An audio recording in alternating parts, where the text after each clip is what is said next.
লেভারি করতেছে মার মার মার ছয় মার মার মার উঠে মার। গাছ গুছ আর কত কাটবো, ভাল লাগে না ঘাস কাটতে কাটতে, একবারে পাগল হয়ে গেলাম। কি এরকম সাঁতারের দুটা গরু ফালি, খালি ঘাস কাটো না কাটলো কেসর মেসর করে, ভালোই লাগে না। এমনি করে কষ্ট করে ঘাস কাটন যায় না, দুনিয়ার যন্ত্রণা। আবুল ঘাস কাটতেছ না? ঘাস কাটি না কি কর? এনে যে হিন্দুস্তান আর পাকিস্তানের খেলা চলতেছে, লেভারি করতেছি। তুই আমার দোস্ত ঘাস কাটতেছ, তুই এনে লেভারি করতেছ, তুই খেলার বুঝছ কি? যখন আমি লেভারি করতেছি মার মার মার ছয় মার মার মার উঠে মার। খেলার বুঝছ কি?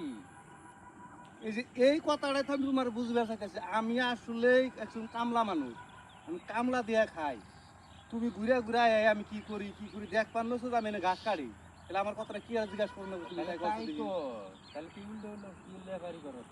লেফারি তো করুন না, দেখ পারলো শুধু আমি এনে ঘাস কাটি, তাও তুমি হইস করো। আমি তুমি দিক দিয়ে দিবেন, যাও এদিকে আর আয় না।